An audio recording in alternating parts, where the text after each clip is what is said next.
Chapitre 3. C'est évidemment du runique, disait le professeur en fronçant le sourcil. Mais il y a un secret, et je le découvrirai, sinon un geste violent acheva sa pensée. Mets-toi là, ajouta-t-il en m'indiquant la table du poing, et écris. En un instant, je fus prêt. Maintenant, je vais te dicter chaque lettre de notre alphabet qui correspond à l'un de ces caractères islandais. Nous verrons ce que cela donnera. Mais par Saint-Michel, garde-toi bien de te tromper. La dictée commença. Je m'appliquai de mon mieux, chaque lettre fut appelée l'une après l'autre et forma l'incompréhensible succession des mots suivants.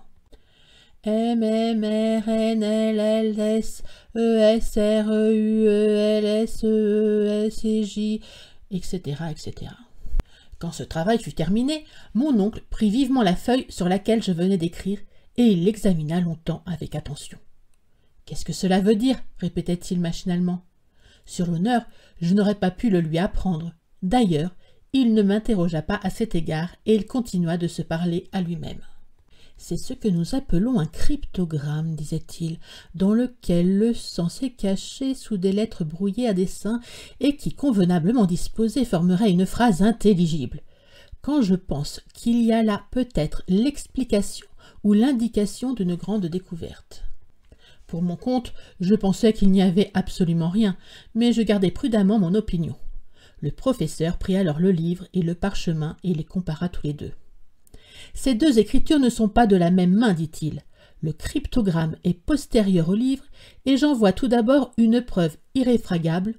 En effet, la première lettre est une double M qu'on chercherait vainement dans le livre de Turleson, car elle ne fut ajoutée à l'alphabet islandais qu'au XIVe siècle. Ainsi donc, il y a au moins 200 ans entre le manuscrit et le document.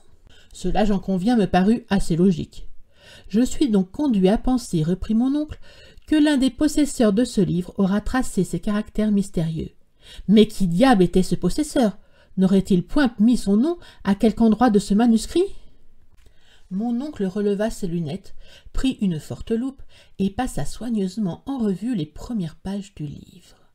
Au verso de la seconde, celle du faux titre, il découvrit une sorte de macule qui faisait à l'œil l'effet d'une tache d'encre. Cependant, en y regardant de près, on distinguait quelques caractères à demi effacés. Mon oncle comprit que là était le point intéressant. Il s'acharna donc sur la macule et, sa grosse loupe aidant, il finit par reconnaître les signes que voici, caractères runiques qu'il lut sans hésiter. « Harné Saknussemm » s'écria-t-il d'un ton triomphant. « Mais c'est un nom cela, et un nom islandais encore, celui d'un savant du XVIe siècle, d'un alchimiste célèbre. » Je regardai mon oncle avec une certaine admiration. « Ces alchimistes, reprit-il, Avicenne, Bacon, Lull, Paracelse étaient les véritables, les seuls savants de leur époque. Ils ont fait des découvertes dont nous avons le droit d'être étonnés. Pourquoi ce Saknussemm n'aurait-il pas enfoui sous cet incompréhensible cryptogramme quelque surprenante invention? Cela doit être ainsi, cela est. L'imagination du professeur s'enflammait à cette hypothèse. Sans doute osais-je répondre, mais quel intérêt pouvait avoir ce savant à cacher ainsi quelque merveilleuse découverte? Pourquoi? Pourquoi? Et le sais-je? Galilée n'en a-t-il pas agi ainsi pour Saturne? D'ailleurs, nous verrons bien. J'aurai le secret de ce document et je ne prendrai ni nourriture ni sommeil avant de l'avoir deviné. Oh, pensai-je. Ni toi non plus, Axel, reprit-il. Diable, me dis-je, il est heureux que j'ai dîné pour deux. Et d'abord, fit mon oncle, il faut trouver la langue de ce chiffre. Cela ne doit pas être difficile. À ces mots, je relevai vivement la tête. Mon oncle reprit son soliloque. Rien n'est plus aisé. Il y a dans ce document 132 lettres qui donnent 79 consonnes contre 63 voyelles. Or, c'est à peu près suivant cette proportion que sont formés les mots des langues méridionales, tandis que les idiomes du Nord sont infiniment plus riches en consonnes. Il s'agit donc d'une langue du Midi. Ces conclusions étaient fort justes. Mais quelle est cette langue? C'est là que j'attendais mon savant, chez lequel cependant je découvrais un profond analyste. Ce Saknussemm, reprit-il, était un homme instruit. Or, dès qu'il n'écrivait pas dans sa langue maternelle, il devait choisir de préférence la langue courante entre les esprits cultivés du XVIe siècle, je veux dire le latin. Si je me trompe, je pourrais essayer de l'espagnol, du français, de l'italien, du grec, de l'hébreu, Mais les savants du XVIe siècle écrivaient généralement en latin. J'ai donc le droit de dire a priori, ceci est du latin.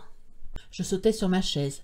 Mes souvenirs de latiniste se révoltaient contre la prétention que cette suite de mots baroques pût appartenir à la douce langue de Virgile.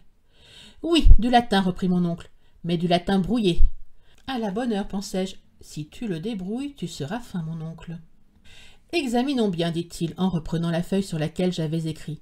Voilà une série de 132 lettres qui se présentent sous un désordre apparent. Il y a des mots où les consonnes se rencontrent seules comme le premier, M, R, N, L, L, S, d'autres où les voyelles, au contraire, abondent, le cinquième par exemple, U, N, T, E, I, E, F, ou l'avant-dernier, E, S, E, I, B, O. Or, cette disposition n'a évidemment pas été combinée. Elle est donnée mathématiquement par la raison inconnue qui a présidé à la succession de ces lettres. Il me paraît certain que la phrase primitive a été écrite régulièrement, puis retournée suivant une loi qu'il faut découvrir. Celui qui posséderait la clé de ce chiffre le lirait couramment. Mais quelle est cette clé? Axel, as-tu cette clé? À cette question, je ne répondis rien, et pour cause. Mes regards s'étaient arrêtés sur un charmant portrait suspendu au mur, le portrait de Graüben. La pupille de mon oncle se trouvait alors à Altona, chez une de ses parentes, et son absence me rendit fort triste, car je puis l'avouer maintenant, la jolie Virlandaise et le neveu du professeur s'aimaient avec toute la patience et toute la tranquillité allemande.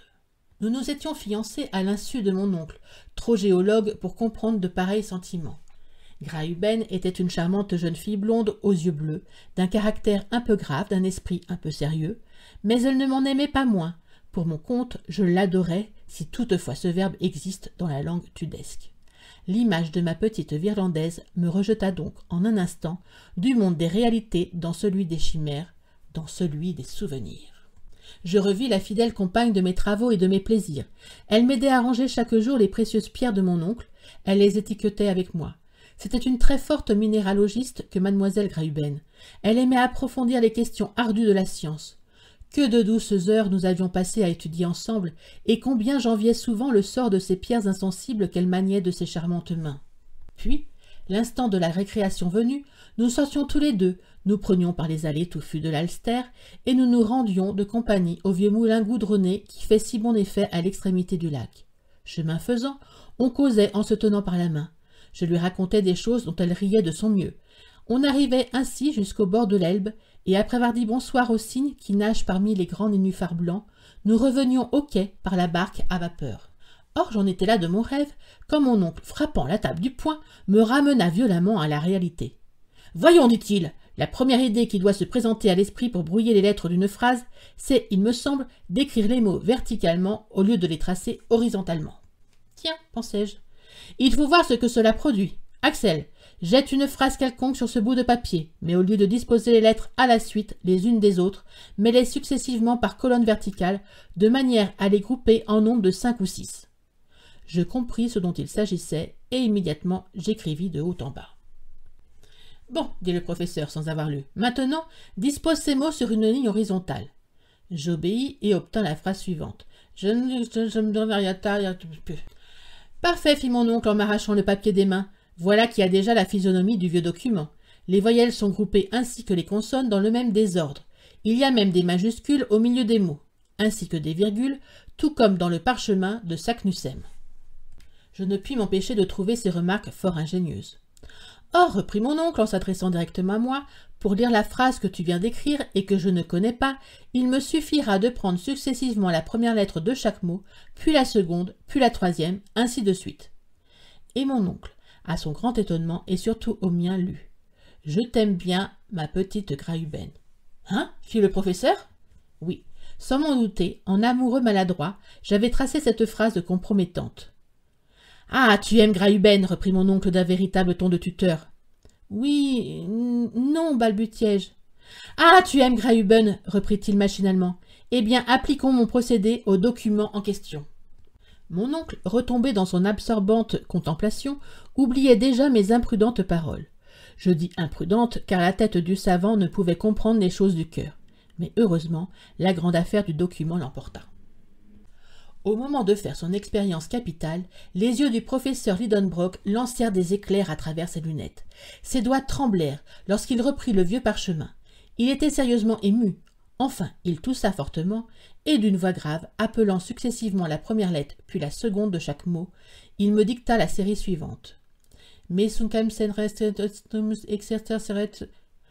En finissant, je l'avouerai, j'étais émotionné, ces lettres nommées une à une ne m'avaient présenté aucun sens à l'esprit.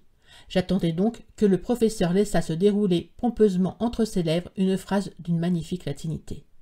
Mais qui aurait pu le prévoir? Un violent coup de poing ébranla la table, l'encre rejaillit, la plume me sauta des mains. « Ce n'est pas cela !» s'écria mon oncle. « Cela n'a pas le sens commun !» Puis, traversant le cabinet comme un boulet, descendant l'escalier comme une avalanche, il se précipita dans Königstrasse et s'enfuit à toutes jambes.